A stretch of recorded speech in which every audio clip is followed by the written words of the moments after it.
खुलुमबाय लोगोफोर, गोजोन फुंबिलि बयनिसिमबो। नोंथांमोनखौ बड' इनफ' पइन्ट चेनेलाव बयखौबो बरायनाय बावहरग्रोनाय जाबाय। आं दिनै नोंथांमोननि सिगाङाव राशि बायदियै दिनैनि सानसेनि फानजामुथिखौ फरायथिनो लादों। आसा खालामो नोंथांमोना भिडिअखौ नायनो मोजां मोनगोन। दिनै 31 डिसेम्बर 2025 मायथाइ एबा 15 पुस दान 1432 मायथाइ बुधबार। गिबियावनो दङ मेष राशि। दिनै फोथायथि आरो गोहोनि मोजां बोहैनाय जागोन। आद्रा थालांनाय हाबाफोरखौ फोजोबनायनि खाबु मोनगोन। खामानि थिलियाव नोंथांनि मावनायखौ बाख्नायनाय जागोन। नोंथांनि लामायाव गोदान बिबानफोर फैनायनि इसारा दं। रांखान्थियारि थासारिया समानथि थागोन। साननि उन बाहागोआव मोजां खौरां फैनो हागौ। मोजां साननाया मुलाम्फा जागोन। नोंथांनि दिनैनि खाफालगोनां दिगा जादों सानजा, खाफालगोनां अनजिमाया जादों 9 आरो खाफालगोनां गाबा जादों रेजें गोजा गाब। वृषभ राशि। दिनै धैर्य आरो सोलोजों खामानि मावनाया मुलाम्फा गोनां जागोन। नखरजों सोमोन्दो गोनां मोनसे गोजोनथाव थिरांथा लानो हागौ। रांखान्थियारि सानथांखिफोरा जाफुंसार जानायनि जाथावना दं। खामानिनि बेलायाव दिदोमै दावगालांबाय थागोन। नोंथाङा मोनसे गोजोननाय मोनगोन। साना फोथायनाय आरो दिदोमथिखौ बांहोगोन। नोंथांनि दिनैनि खाफालगोनां दिगा जादों सोनाब, खाफालगोनां अनजिमाया जादों 6 आरो खाफालगोनां गाबा जादों क्रिम गाब। मिथुन राशि। दिनै नोंथाङा रायज्लायनायनिफ्राय मुलाम्फा जागोन। गोदान खारिथिया इयुनाव बाहायजाथाव जागोन। खामानि थिलियाव सावरायनाया मोजां लामा लागोन। दावबायनाय एबा मेल मिटिंनि खाबुफोर थानो हागौ। सानस्रिनि रोखाथिया थागोन। साना सांग्रां आरो दावगालु जागोन।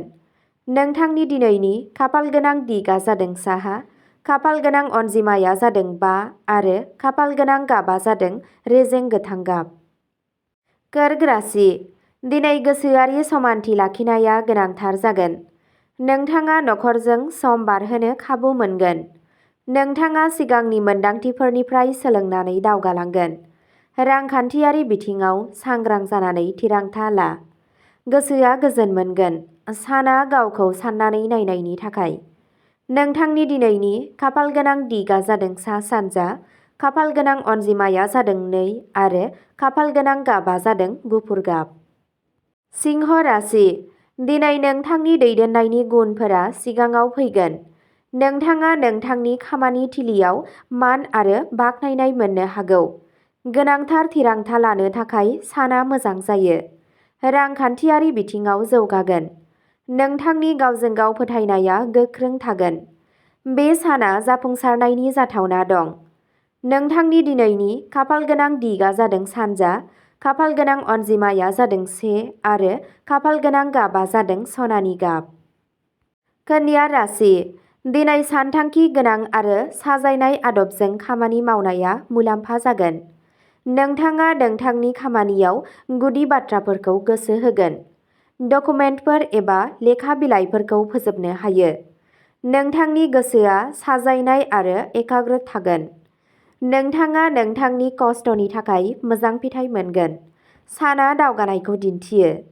नोंथांनि दिनैनि खाफालगोनां दिगा जादों सा-सोनाब, खाफालगोनां अनजिमाया जादों 7 आरो खाफालगोनां गाबा जादों रेजें मुगा गाब। तुला राशि। दिनै सोमोन्दोआव समानथि आरो गोरोबलायनाय थागोन। बाहागोदारिजों सोमोन्दो गोनां खामानिफोरा जाफुंसार जानो हागौ। खरसाखौ सामलायनाया मुलाम्फा जागोन। खामानियाव गोरोबलायनाय थागोन। गोसोआ खुसि थागोन। साना हेफाजाबनि थाखाय साबजाथाव। नोंथांनि दिनैनि खाफालगोनां दिगा जादों खोला, खाफालगोनां अनजिमाया जादों 8 आरो खाफालगोनां गाबा जादों अख्रां गोथां गाब। वृश्चिक राशि। दिनै थिरांथा लानाय समाव सांग्रां लाखि। सोलोजों मावनाय खामानिया मुलाम्फा गोनां जागोन। रांखान्थियारि बिथिङाव गियान दिन्थि। सिगांनि मोनदांथिफोरा बाहायजाथाव जागोन। गावखौ दबथायना लाखि। बे साना सांग्रांथि आरो बुजिनायनि बाथ्रा। नोंथांनि दिनैनि खाफालगोनां दिगा जादों सोनाब, खाफालगोनां अनजिमाया जादों 4 आरो खाफालगोनां गाबा जादों मै गाब। धनु राशि दिनै गोदान मिजिंफोर आरो बिथांखिफोरा जोनोम जागोन। खामानियाव गोसो गुदुं जानाया गोजौ थाबाय थागोन। नोंथाङा मानसिफोरनिफ्राय हेफाजाब मोनगोन। इयुननि सोमोन्दै नोंथांहा मोनसे मोजां नोजोरथि थागोन। साना थुलुंगाखांनाय जागोन। नोंथांनि दिनैनि खाफाल गोनां दिगा जादों सा-सानजा, खाफाल गोनां अनजिमाया जादों 3 आरो खाफाल गोनां गाबा जादों गोमो गाब। मकर राशि दिनै नोंथाङा गावनि बिबानफोरखौ गोसो गोथारै मावफुंगोन। दिदोमथिया नोंथांनि जिउ राहायारि बिथिङाव थागोन। नोंथाङा नोंथांनि देरसिन सुबुंफोरनिफ्राय हेफाजाब मोनगोन। गोलाव समनि सानथांखिफोरनि थाखाय साननांगौ जागोन। फोथायथि बांगोन। साना खस्थ'नि लामाखौ दिथा होगोन। नोंथांनि दिनैनि खाफाल गोनां दिगा जादों साहा, खाफाल गोनां अनजिमाया जादों 10 आरो खाफाल गोनां गाबा जादों रेजें हाथफ्ला गाब। कुम्भ राशि दिनै गोदान गोदान सानस्रिफोरा ओंखारगोन। लोगोफोरजों गोनांथार सावरायनाय जानो हागौ। नोंथाङा सोरजिलु खामानिफोराव नांथाबगोन। रांखान्थियारि बिथिङाव रोखा जागोन। बे साना समानथाय आरो गोदानथिनि बाथ्रा। नोंथांनि दिनैनि खाफाल गोनां दिगा जादों सोनाब, खाफाल गोनां अनजिमाया जादों 11 आरो खाफाल गोनां गाबा जादों रेजें निला गाब। मीन राशि दिनै गोसोआ सिरि आरो मोजां थागोन। गोसोआरि आयदाफोराव गोसो गुदुं जागोन। रांखान्थियारि हालोदाव जौगानायखौ नुनो मोनगोन। गोसोआरि समानथाय लाखिगोन। साना गोजोन आरो गोजोननाय लाबोगोन। नोंथांनि दिनैनि खाफाल गोनां दिगा जादों खोला, खाफाल गोनां अनजिमाया जादों 12 आरो खाफाल गोनां गाबा जादों गोमो गाब। अब्ला दिनैनि राशि फरायथिनाया एसेनोसै। गोजोन्थों।